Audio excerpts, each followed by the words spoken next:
سڵاو سەرچاو بەڕێزان بەخێر بن. هیوادارم هەموو لایەکتان باشن. بڕیاروانە بۆ ڕاستەکەی بەرنامە دەرکەم، بەڵام پێویستم زانی تۆزێک قسە و باز بکەم سەبارەت بە هەندێک مەسائیلی گشتی کەوا تایبەتە بە هەموو ئەو کەسانەی کەوا ئەنتی ئیسلامن، ڕەخنەگری ئیسلامن، ئارتیستن، ئەگنۆستیکن. من دێم تۆزە قسە و باز سەبارەت بەم بابەتە دەکەم کەوا ئەو بابەتە زۆر گرنگە و هیوادارم زۆرێک لە بەڕێزان بەشدار بن لەو بەرنامەیەدا بۆی بتوانین بزانین چی بکەین لەو بارودۆخی کەوا لە ئارادایە لە کوردستان سەبارەت بە گەڕانەوەی شکۆی تاچی کورد و هەروەها جوانی کوردستان بۆ ئەوەی ڕزگارمان بێ لە خەڵکی هەمەی کوڕی ئاما و هەروەها ئەم ئیسلامیە جیهادی و تیرۆرستانە کە ڕۆژانە هەڕەشە لە خەڵک دەکەن و هێرش دەکەنە سەر کەرامەتی مرۆڤەکان و هەروەها هێرش دەکەنە سەر جوانی کوردستان و دەیانەوێت کەلتوری کوردی لە کوردستانی باشوور بکەن بە کەلتوری دورگەی عەرەبی. کاتی شاد بۆی بەڕێز و ئازیز، هیوادارم هەموو لایەکتان شاد بن و ئەو پەیامی من بە شێوەیەکی گشتی بۆ ئەو کەسانەیە کە ڕەخنەگری ئیسلامن و یاخود پیجیان هەیە و هەروەها بۆ ئەو کەسانن کەوا ئەگنۆستیکن یا ئەو کەسانن کەوا ئاینێکی تر جگە لە ئاینی ئیسلامیان هەیە و ئەو کەسانن کەوا ئارتیستن یاخود لادینین. من دیارە لە ڕابردوو قسە و باسم سەبارەت بەو بەرنامەیە کرد. پێویستمان بەوەیە کە هەمومان لەژێر چەترێکدا کۆبینەوە، هیچی تر ناکرێت لە ڕێگای مەلاکانەوە هێرشمان بکرێتە سەر و هەروەها هێرش بکرێتە سەر شکۆی تاچی کورد یاخود سەر شکۆی تاچی کوردستانی لە کوردستانی باشوور. ڕۆژانە لە 5400 مزگەوت لە کوردستانی باشوور هێرش دەکرێتە سەر مناڵ، هێرش دەکرێتە سەر ژنان، هێرش دەکرێتە سەر ئاینەکانی تر، هێرش دەکرێتە سەر کەسانێک کەوا دەخۆنەوە، هێرش دەکرێتە سەر کەسانێک کەوا ناچن بۆ نوێشکردن یاخود نوێش ناکەن، هێرش دەکرێتە سەر مەسیحیەکان، سەر یەهودیەکان، سەر ئێزیدیەکان، سەر زەردەشتیەکان. هیچی تر ئەو بارودۆخە ناکرێت بەو شێوەی کەوا هەیە تحمل بکرێ. بە تایبەتی ئەوەی ئێمە ئەمڕۆ هەین ئەوە نییە کەوا 2 ساڵ بەر لە ئێستا هەبوو بین، ئەوە نییە کەوا 10 ساڵ بەر لە ئێستا هەبوو بین. ئەمڕۆ کە ئێمە هێزین، بەڵام هێزەکەی ئێمە بەدەست پەرش و بڵاویەوە دەناڵێنێ. هیچی تر ناکرێ ڕێگا بدەین دەمڕوتێک لێرە و لەوێ بێ ئیهانە و سوکایەتی بە شکۆی تاچی کوردستانی بکە و هەروەها ئیهانە و سوکایەتی بە مقدساتی گەلی کورد یاخود ئیهانە و سوکایەتی بە جوانیەکانی کوردستان بکە. لێرەدا من بە پێویستی دەزانم کەوا چەند خاڵێکی زۆر گرنگ بخەمە ڕوو بۆ هەموو ئەو بەڕێزانەی کە دەیانەوێت جۆرێک لە ڕێکخراوبوون لە ناو ئێمەدا بێتە ئاراوە. ڕاستەکەی لە ڕابردوو ڕێکخراوێک پێکات بە ناوی ناوەندی ئازاد. من بەش بە خاڵی خۆم ڕەخنەم لی هەبوو و هەروەها زۆر جار قسەم کردی لەگەڵ کاک بێستون و هەروەها لەگەڵ کاک مەریوانی ئازیز و لەگەڵ زۆر کەسانی تر. ڕێکخراوێک ناکرێت تەنها ناوێک بی بەڵام لە مەحەلدا هیچ دەور و کارکردی نەبێ. هیچ کەسێک کەوا حەز نەکا ڕێکخراوێک هەیە بە ناوی ڕێکخراوی ناوەندی ئازاد یا ڕێکخراوێکی ئارتیستەکان یا لادینیەکان کەوا تەنها ناوێک بێ و تەواو. من پێم وایە ڕێکخراوێک دەبی پێک بێ، هەروەک لە ڕابردوو ئاماژەم پێی کرد، دەبێت پێک بێ لە کەسانی لادینی، کەسانی ئارتست و بتوانین ئێزیدیەکانی ڕابچێشینە ناو و هەروەها بتوانین مەسیحیەکانی کوردستانی ڕابچێشینە ناو و هەروەها بتوانین کاکەیی و فەیلی و زەردەشتیەکانی ڕابچێشین ناو واتە بە کورد و بە کورتی و بە پوختی هەموو ئەوانەی کەوا قوربانیانی دەستی ئیسلامن لە 1400 ساڵی ڕابردوو. چونکە لە ئێستادا هیچ هێزێک بەقەت هێزی ئیسلام دڕندە نیە لە ئاستی جیهاندا و هەر کەسێک بڵێ ئەمریکا دڕندەترە ئەوە شەکرێکی شکان. من پێم وانێت تەنانە خودی ئەمریکاش لە ئاستی جیهاندا بەقەت ئیسلام دڕندە بێ. ئیسلام لە 1400 ساڵی ڕابردوو نیشانی داوە، پەیامەکەی بریتیە لە نیکاح و هەروەها لە شمشێر، هیچی تری پێ نییە. بەردەوام بیر لە خوێنی ملپەڕاندن، خوێنی دەستپەڕاندن و هەروەها خوێنی نێوگەڵ دەکەنەوە. ئەو کە لەسرە گەورەی کەوا لەسەریانە بیر لەو کە لەسرە بچووکەی دەکاتەوە کە لێ نێوگەڵیانە و لە 1400 ساڵی ڕابردوو کۆمەلگای هەوڵیان داوە بە هەموو توانایی خۆیان کۆمەلگای مرۆڤایەتی بکەن بە کۆیلا، ژنان بکەن بە کۆیلا، مناڵان تەسلیم بە ئەمری نیکاح بکەن و هەتاوەکو دوای بە دوای غەنیمە و ملپەڕاندن و هەتاوەکو دوایی. بۆ نمونە ئێزیدیەکان زیاتر لە 73 شاڵاویان کراوەتە سەر لەلایەن ئیسلامەوە لە 1400 ساڵی ڕابردوو. زۆرێک لەو فتوایانە بە فتوای مەلای کورد بووە و داعش هەمان کاری کرد بە فتوای مەلای کورد و هەروەها ئۆردوغان هەمان کاری کرد، مەلاکانی کورد پشتیوانیان لە ئۆردوغان کرد.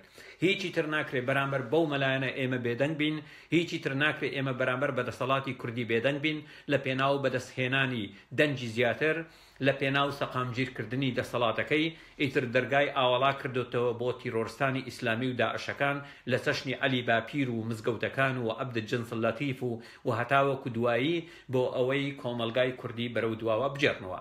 ئەڵبەتە لە بەرژەوەندی دەسەڵاتی کوردی لە کوردستانی باشوور کە کۆمەلگای کوردی هەمیشە بۆ دواوە بگەڕێتەوە، چکە ئەوانەی لە سەرانی دەسەڵاتن خەڵکانێکی دواکەوتون، خەڵکانێکی نەخوێندەوارن، خەڵکانێکی گەوج و بێعەقڵن، تەنها لە پێناو بەرژەوەندیەکانی خۆیان و بەرژەوەندی بنەماڵەکانیان کار دەکەن، نەک لە پێناو تەولیدکردنی نەوەیەک بە عەقڵ، بە مەنتیق، بە لۆجیک، بە زانست. دەبی لێرەدا ئێمە هەمومان بینە مەیدان جارێکی تر. ممکن نییە هیچی تر بەو شکل و شێوە بۆستین کەوا بە کەیفی خۆیان ئیسلامیەکان هەڕەشە لە هاوڕێکانمان دەکەن لە کوردستان. ئێمە لە دەرەوەی وڵاتین، گەرهاتو ئێمە نەتوانین ببین بە پشت و پشتیوانی بۆ هاوڕێکانمان لە ناوخۆی کوردستان، کەواتە ئێمە نەمانتوانی هیچ بکەین ڕاستەکەی. تەسەور نەکەن ژیانی من لە هەڕەشەدا نەبێ. چاک بزان ژیانی من لە هەڕەشەدایە، بەڵام من نەمیشتێ باسی بکەم. ساڵ و نیوێکە من لە ئوسترالیا مراقەبەم لەسەرە، بەڵام من لیان بێمنەتم. منەتی هیچیان نازانم. منەتی هیچ کەسێکیان نازانم و هەمیشە دەنگم زوڵال بووە و ئەو شێوازەی کە من قسەی پێ دەکەم دەتوانم بڵێم شێوازێکی نمونەیی و تایبەت بەخۆم بووە و هەرچی قودسیاتی ئیسلامە من لێم داوە لە ڕەگەوە هەڵم تەکاندووە. دەتوانم بڵێم یەکەم کەسم کەوا لە لایڤەکان ئاماژەم بە محەممەدی کوڕی ئامینە، محەممەدی کوڕی عەبدوڵڵا کردیە حەمەی کوڕی ئامە، و یەکەم کەسم کەوا هیچ حسابم بۆ قورئانەکەیان دانەنەوە، و یەکەم کەسم کەوا ئەڵڵاکەیانم بە شەڕانجێز و شەیطان و درۆیەکی ئەڵڵایەکی درۆزن ناوبردیە، و یەکەم کەسم کەوا ئەخلاقی محەممەدم خستۆتە ژێر پرسیارەوە، و لەو ئیشانم پەشیمان نیم و شێلگیرانەتر لە داهاتوو کاری لەسەر دەکەم و پەرتوشیشم هەیە کەوا خەریکی نووسینم و بەردەوام دەم لە کارەکانی و لە هەموو مسلمانانی دنیا بێمنەتم. 1.5 بلیۆن مسلمان لێتان بێمنەتم، چیتان لە دەستێ بەرامبەر بە پشتیوان عەبدوڵڵا بیکەن. پشتیوان عەبدوڵڵا بە دەنجی خۆی بە ڕەنجی خۆی قسە دەکا بۆ خەڵک.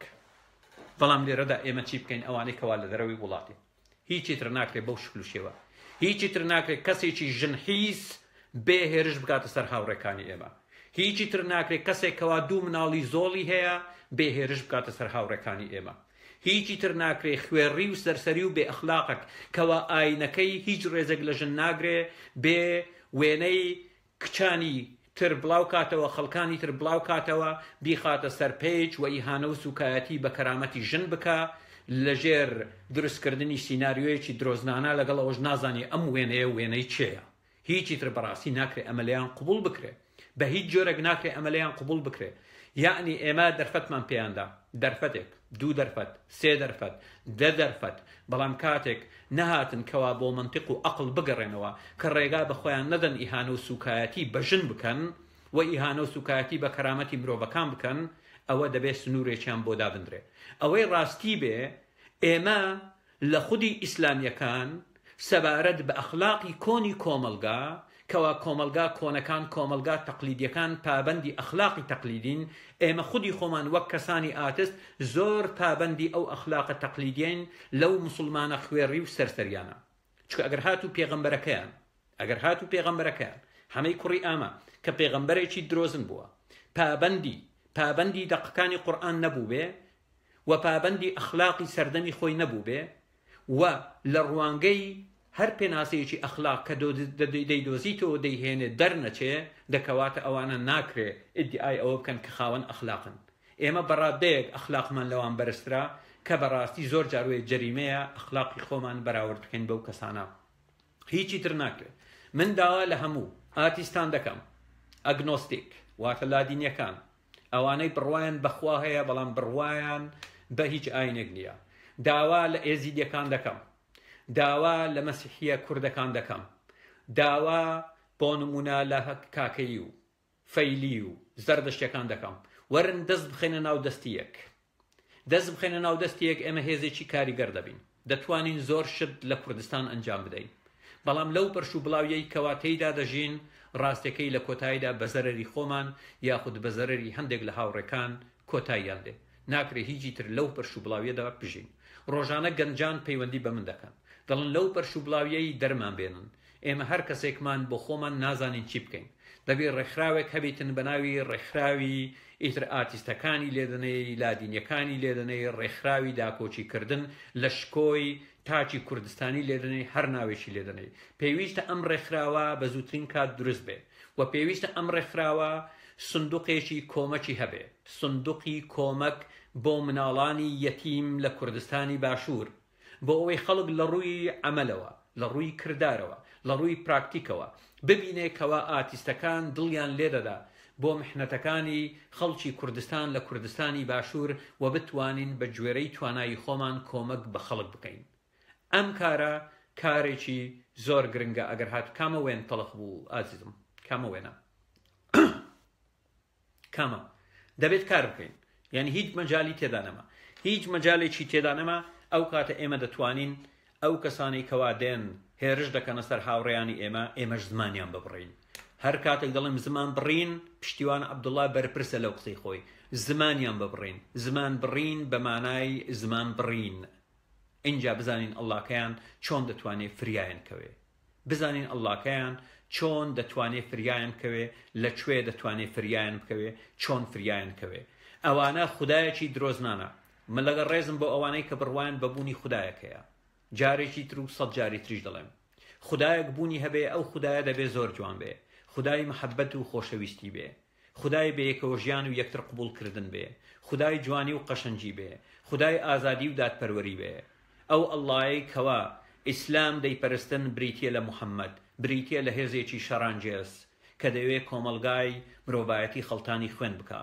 لە ڕابردوودا شارستانی قبتیەکانیان لەناو برد، شارستانی فیرعەونیەکانیان لەناو برد، شارستانی ساسانیەکانیان لەناو برد، شارستانی کوردیان لەناو برد. بۆ هەر کوێیەک چوونە خەریکی لەناوبردننی شارستانیەت بوون، تەنها خەریکی بەدەستهێنانی غەنیمە واتە تاڵانی و هەروەها بەدەستهێنانی کەنیزە کچان بوون. ئیش و کارێکی تریان نەبووە هەتاوەکو دوایی. ئەمە بەرنامەی ئیسلامە کە هێزێکی شەڕانجێزە، چ ئەوانەی بڕوایان بە خودایەکی جوان هەیە دەبی شەڕی بکەن، چکە ئەوانە نەفرەتین، نەفرەت لێکراون، لە ئەبەدەوە نەفرەت لێکراون. دەبێ ئێمە بین ڕاستەکەی بەرپەرسیان بدەینەوە.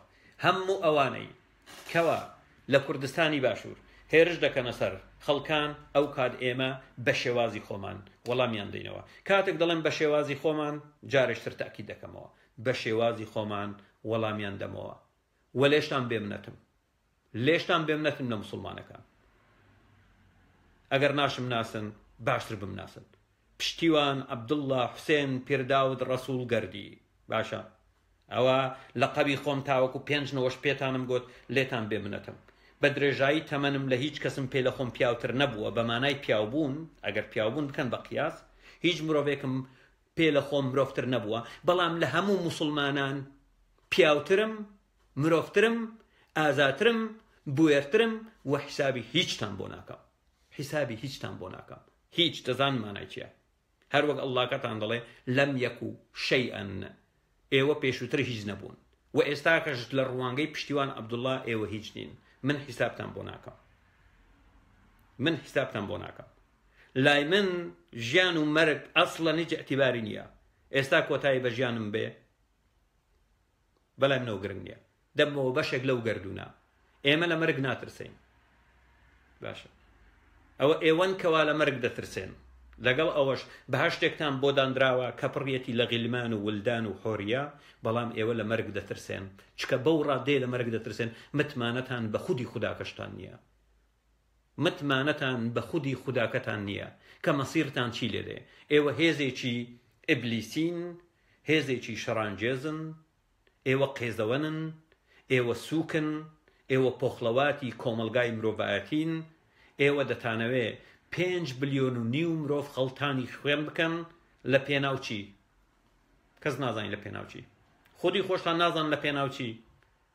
ئامانجتان چییە؟ نازانن، بەڵام دەزانن دوو ئامانجتان هەیە.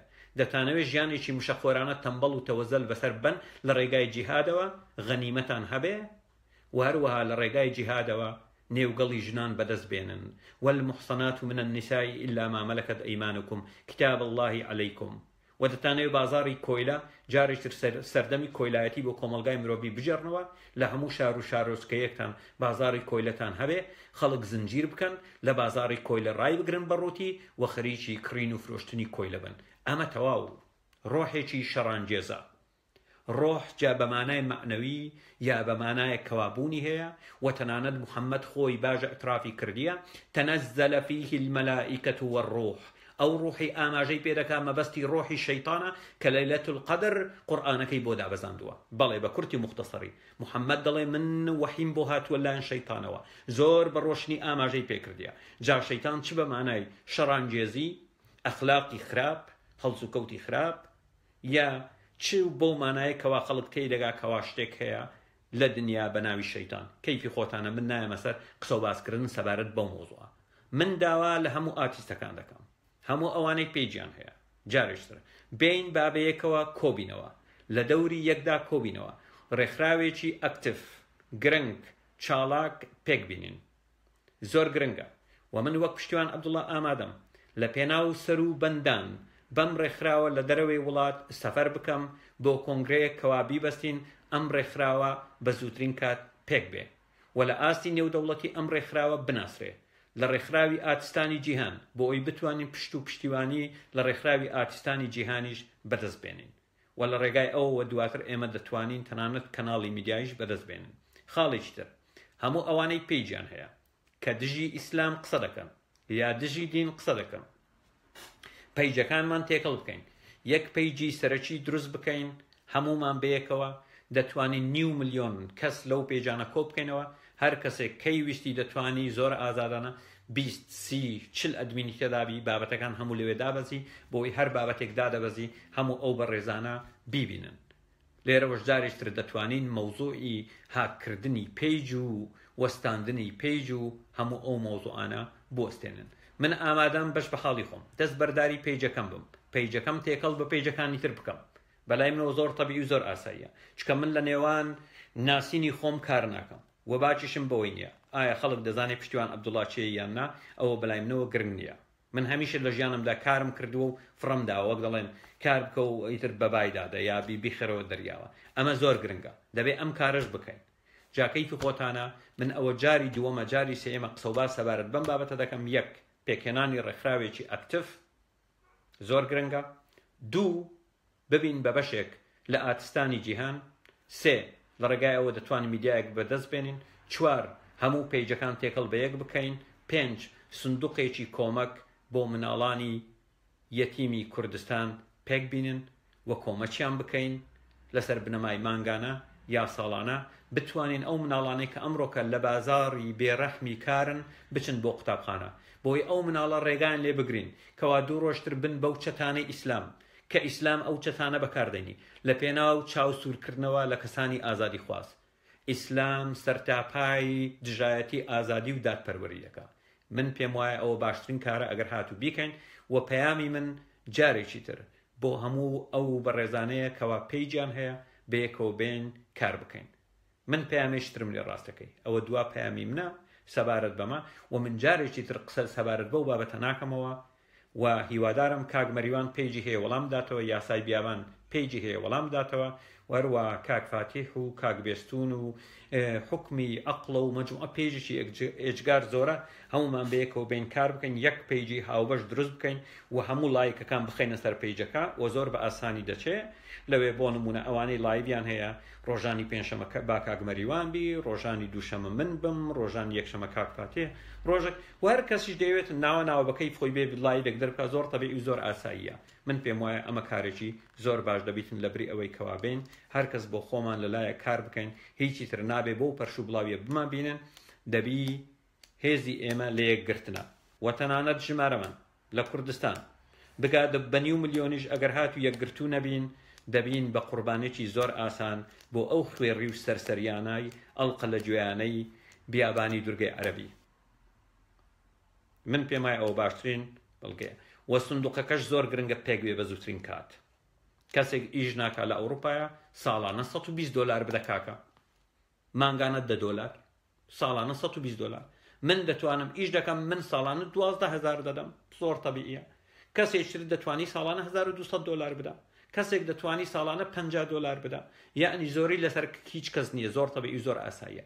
ئەو سندوقە پێک بینن لە ڕووی ئەمەلیشەوە لەناو خەڵک بناسرێن، لە ڕووی ئەمەلیشەوە لەناو خەڵک بناسێن. ئەوە لە بیر نەکەن ڕابطەی ئیسلامی لە ڕێگای جاشایەتی کردن بۆ قەتەر کاتی خۆی دروست بوو، جاشایەتی بۆ قەتەر دەکرد، ڕابطەی ئیسلامی بوو، بە جاماشەڵڵا بە بێوەژنیش گرت بیان، یعنی زۆر سیر و سەمەرن. یعنی بە قودرەتی قادر ئەو ئیسلامە بە بێوەژن دەیگرێت زۆر حەزی لێتی وەک دەڵێ بێوەژن سینجی بۆ من یەخڕێزن بە بێوەژن گرتبیان پاریاندا بە بێوەژن لەولاش دەست درێژیان دەکردە سەر هەندەشیان نەخێر ئێمە بە مناڵانی یەتیم مشکلە نییە ئایا دایکی مردووە باوکی مردووە هەردووکی مردووە کۆمەکی مناڵانی یەتیم بکەین ئەم کارێکی زۆر گرنگە ڕابطەی ئیسلامی لە ڕێگای ئەوەوە بوو بەو یەکگرتووی کە ئەمڕۆکە دەیبینن ئەمە زۆر گرنگە بین بتوانین ئەم کارە بکەین و من بە زووترین کات وەڵامم دەوێت ڕاستیەکەی لە هەموو ئەو بەڕێزانە بۆ نمونە کاک ئازاد بێ ئیتفاق بکەین لەسەر ناوی پێیجێکی دیاری کراو پێیجەکان تێکەڵ بکەینەوە کاک ئازاد دەڵێ کاکەجان من حەز دەکەم هەموو شەو لایڤ بکەم بۆ خۆت هەموو شەو لەو پێیجە لایڤ بکە کەی مشکلێ کاک مەریوان دەڵێ هەفتەی ڕۆژێک هیچ مشکلە نییە کاک مەریوان من دەڵێم کاکە گیان من چکە چوار جنۆکەم هەیە بەخۆشم ئەو 5 ڕەنگ بێ ڕۆژانە بتوانم لایڤ بکەم زۆر تەبیعی زۆر ئاساییە کاک بێستون ناوە کەی زەوقی هینای لایڤێک دەکا باشە زیوێس کەی ویستی لایڤێک دەکا ئەمە زۆر تەبیعی زۆر ئاساییە هەمومان دەبین بە ئەدمین لە پێیجەکە و زۆر تەبیعی زۆر ئاساییە لێرەوە دەتوانین هەموو ئەو بەڕێزانە لە یەک پێیجدا کۆ بکەینەوە لە بری ئەوەی لێرە و لەوێ و هەر کەسیش دەتوانی لە هەمان کاتدا نەک لە لاپەڕی خۆی ئەو پێیجانە نابیت بمنن هیچیان بەڵام لە ئەکاونتی خۆت چی بڵاو دەکەیتەوە بڵاوکەوە تۆ ئازادی وە لە ڕێگای ئەوە پێیجەکە نەدا دەخرێ چکە ببین 9 ملیۆن خەڵکی لەسرە بە ئاسانی داناخرێ 9 ملیۆن کەسی لەسرە فەیسبوک دایناخە لە من گەرانتی ڕۆگ 9 ملیۆن لایکت هەیە فەیسبوک دایناخە وە لە ڕێگای ئێمە سوقلمان زیاتر دەبی گرنگیمان زیاتر دەبی دەنگمان زیاتر دەڕوە دەنگمان بە زۆر خەڵک دەکا ئەوە باشترین کارە با لەو پەرش و بڵاوێ دەربچین بەڕێزان ئازیزان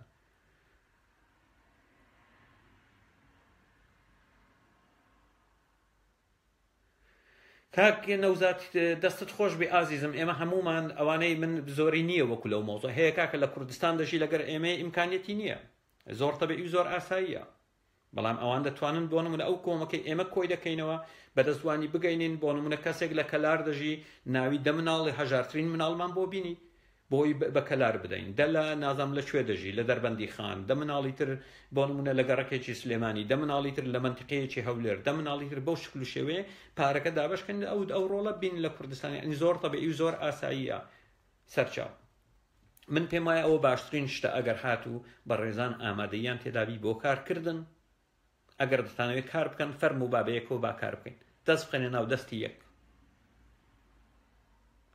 ناو دەستی یەک و لە ڕێگای ئەوەوە ئێمە دەتوانین زۆر گەنج کاتێک جۆرێک لە یەکێتی لە نێوان ئێمەدا بوونی دەبێتن خەڵک زیاتر هەست بە ئارامی دەکا نەک ئەو پرش و بڵاوی کەوا ئێستا بوونی هەیە خەڵک هەست بە ئارامی دەکا کاتێک دەبینی هێزێک هەیە خەڵکانێکی زۆر کۆبوونەتەوە قسە سەبارەت بە هەمان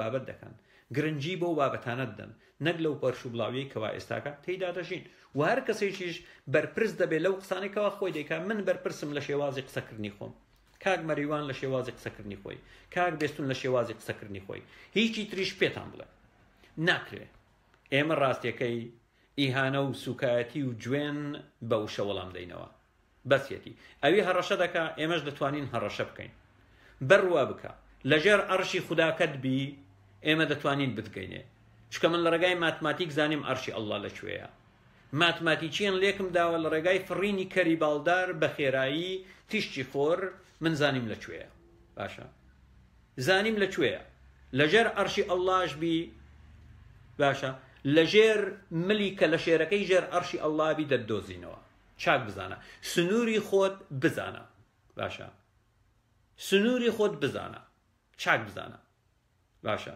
کوڕم تۆ دوو مناڵی زۆڵت هەیە من چی بکەم تاوانی منە هەر برا مسلمانەکەت بۆ خیانەتی لێت کرد ئەخەر من چی بکەم کاکە گیان دوو مناڵی زۆڵت بووە من گوناحی من چییە بڕۆ لەگەڵ مەلا کرێکار یەکلایکەوە چاوی چاوم بڵێ زاواکەت خیانەتی لێ کردوم دوو مناڵی بۆ دروستکردن یاخود لایەنی کەم داوای نەفەقە بکە پێویستت بە پارەیە بۆ فەحسی DNA بڵێ پشتیوان عەبدوڵڵا پێویستم بە پارەیە ئەگەر بنێری بۆی تاکید بکەمەوە ئەو مناڵانە هی منن یان نا من بۆت دەنێرم بە چاوان ڕقم حیسابەکەت بنێرە و بۆت دەنێرم فەحسی مناڵەکان بکە و تاکیدکەوە یعنی چی تایە گوناحە مناڵەکان هی تۆ نیە تۆ بە خوێندە پێویستە باوکی ڕاستەقینەی خۆیان بناسن چاوی چاوم باشە پێویستە باوکی ڕاستەقینەی خۆیان بناسن تۆ بۆچی خۆت ئەوەندە هیت کردووە تووشی کێشەیەک بووی لە ناو خانەوادەکەت شک و گومانت لە مناڵەکان تێ هاتی وەکو سەجی هار پڕ دەدەیتە ئەم و ئەو شەرم لە خۆت بکەوە تۆزێک باشە هەر بەجددیمە یعنی بەجددیمە یعنی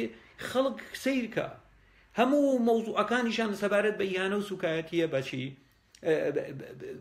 بەژن هەموو مەوزوعەکانیان ئیهانە و سوکایەتیە سەبارەت بەژن باشە بەس واز لەو مەوزوعانە بێنن هاتی یعنی تۆ بۆ نمونە بەهین دەڵێ بە کاک هەڵوێز دەڵێ یعنی هاوڕە گەزبازە جا گریمان هاوڕە گەزباز بودەی ئێخۆ محەممەد ئەوەتە فەرموودە هەیە 5 فەرمودت بۆ دەینم هاوڕە گەزباز بۆ دەی وە دەتوانم بۆشت بسەلمێنم 44 سەرچاوی ئیسلامی ئاماژەیان پێکردیە تۆ پێغەمبەرەکەت هاوڕە گەزباز بووە دوو دەجی بۆ ماڵم بە قوڕ نەگرتبی تۆ دەی قسە لەسەر ئەوە دەکەی دەتەوێت هاوڕە گەزبازی بکەی بە شتێکی نێگەتیڤ لەسەر کەسانی تر هەرچەندە کاکەڵوەستە نییە هاوڕە گەزباز نییە بەس گریمانی ئەنی تۆ شەرم لە خۆت بکەوە تۆ تۆزێک شەرم لە خۆت بکەوە باشە بەڵگەم هەیە وەڵە ڕابردوو نیشانم داوە و دەتوانم ئێستا پێت نیشان بدەم مەبەستم هین تۆ حەز دەکەی پێت نیشان بدرێ ماڵم بە قوڕ نەگرتبی مەبەستم فەرموودەکان تۆ هەمیشە حەز دەکەی پێت نیشان بدرێ باشە مەبەستم فەرموودەکانە دەتوانم ئێستا کە پێت نیشان بدەم سەرچاوەکانیش ئاماژەی پێ بکەم 5 سەرچاوە 5 فەرموودە هەیە هەمووی دلال لەسەرەوەی دەکەم محەممەد هین بووە و ئێمە قسەشی لەسەر ناکەین کەیفی خۆیەتی ژیانی خۆیەتی سەبارەت بەوە مۆزۆی هاوڕە گەزبازی کەی بووە بە چێشە باشە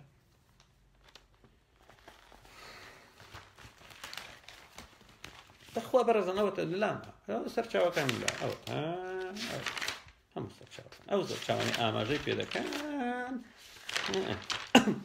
ئەو سەرچانەی ئاماژەی پێ دەکەن ابن الكثير البداية والنهاية جزئی 6 لاپەڕە 48 مشكات المصابيح ژمارەی فەرموودە 4815 أبو قاسم البغوي معجم الصحابة مصنف عبد الرزاق مسند أحمد مسند أبو يعلى مسند البزاز الترمذي في الشمائل ژمارەی فەرموودە 204 الطبراني في الكبير ابن حبان لا كتاب الحظر والإباحة باب المزاح والضحك ابن حجر الألباني أرناؤوط الهيثمي في الزوائد ابن حجر في الإصابة البغوي شرح السنة البيهقي في الآداب وفي سنن الكبرى باب تحريض على الهدية هم أنا آماجيان بكرديا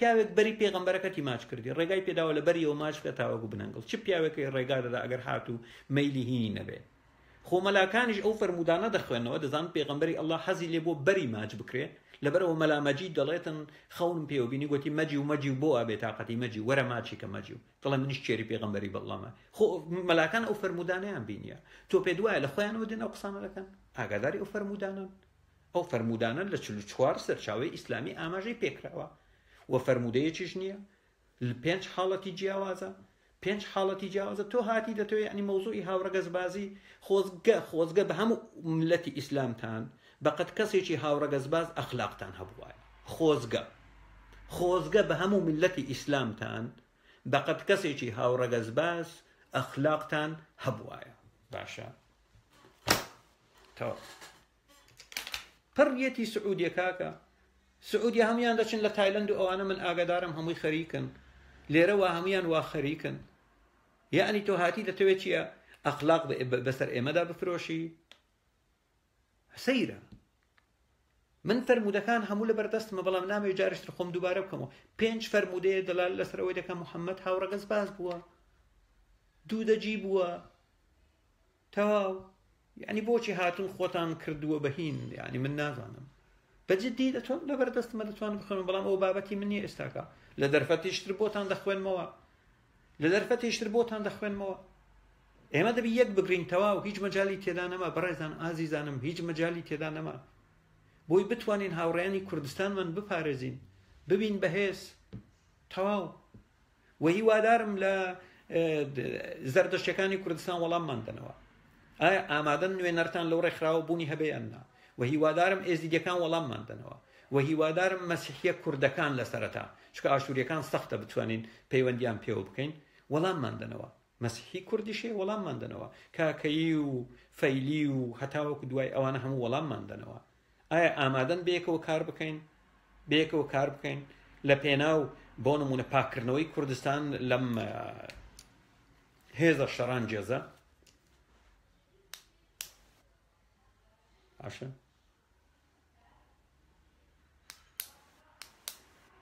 هەر خەریکی جوێندانن، یعنی ئەقلیان لەدەست داوە، منطقیان وا من ئاماژە بە سەرچاوی دەکەم، ئاماژە بە 44 سەرچاوە دەکەم جوێن دەدا لەوێ کەری وات بینیوە ئەخر یعنی کەرێتی بگاتە ئەو ئاستەی یعنی سیرکە. باشە من فەرمودەکەم لە بەردەستە، بەڵام بابەتی من نییە ئێستاکە بۆت باسکەم. من ئاماژەم بە سەرچاوەکان کرد، بڕۆ بۆ خۆت لە سەرچاوەکان بگەڕێ، بڕۆ ملی خۆت بشتێنەوە بڕۆ لە سەرچاوەکان بگەڕێ. تۆزە خەریکی خۆماندی بووکردن بە سەبارەت بە بینینی ئەو بابەتانە. و ئەسیرەی حەلەبی جوزئی سێم لاپەڕە 441 سنن الكبرى بەیهەقی جوزئی دێم لاپەڕە 248 بڕۆ بگەڕێ لەوانە لە ڕێگای یەک کلیک لە ئینتەرنێت دەیدۆزیتەوە. باش لە ڕێگای ئینتەرنێت دەیدۆزیتەوە تەواو. 44 سەرچاوە درۆیە، هەموو درۆیان کردێت جەنابەت کوردی چاوەڕێی سەرهەنگ خان دەگا هاتووە دەڵێ نا درۆیە، جەنابی گەڕاوەتەوە لە ڕووی کاتەوە بۆ دواوە درۆیە. سەیری دەبەنجی کورد گەیشتۆتە چه ئاستێک. هەموو ئەو بلیمەتانەی مێژونووسی ئیسلام و هەموو ئەو موسڵمانە بلیمەتانە نووسیویانە ئەو سەرچاوانە جەنابی هاتێ دەرێت درۆیە، لەگەڵ ئەوەش ئەلبانی شێخ ئەلبانی چێ هەموو بە سەحیحیان داناوە جەنابی هاتێ نا درۆیە.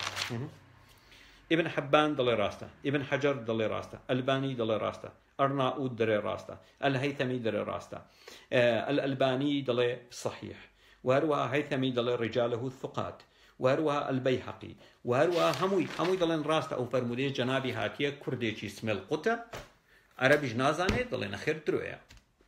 چی دەکەی لەگەڵ ئەو میلەتە؟ ئەوە تێت خراپمان لێ قەوماوە لەگەڵ ئەو میلەتە دەبەنگە و تەواو. شەرم لە چی دەکا؟ شەرم لە توڕاسەکەی خۆی دەکا، لە ڕوانگەی ویژدانی خۆیەوە، ئەخلاقی خۆیەوە دێ حەدیثەکان دەکا بە صەحیح و بە ضەعیف. ئەمە ئەسڵی نییە. ئەنی تۆ بڵێ درۆیە و کەیفی خۆتە و تا بەیانی و هەتاوەکو دوایی هەتا بەیانی گوتی پێغەمبەری ئەڵڵا ڕێگام پێ بدە. گوتی چۆن؟ گوتی نا کراسەکە لەبەرکەوە من ڕوود بووم کاتێک لە منتدا محەممەد کراسەکەی بەرز دەکاتەوە ئاوە بۆی دەڵێ لەبەریەوە ماچی کردتاوەکو بن هەنگڵی. پیاوێک بە ناوی زاهیر لەبەری محەممەدەوە ماچ دەکات تاوەکو بن هەنگڵی. لەبەری تاوەکو بن هەنگڵی. تەسەوڕکەن پیاوێک لە بازار بوەستێ ڕەفیقەکەی بێ لەبەریەوە ماچ بە تاوەکو بن هەنگڵی. تەسەوڕی چی لێ دەکات؟ وە فەرمودەی تریشکەوە لە داهاتوو من ئاماژەی پێ دەکەم. نییە هەموو شتیان دەستداوە. باشە بەڕێزان، کاتێک شاد بۆی بەڕێز و ئازیز، سیوادارم ئەو خاوەن ئەو پەیجانە بە زووترین کات وەڵاممان دەنەوە هەر بژین.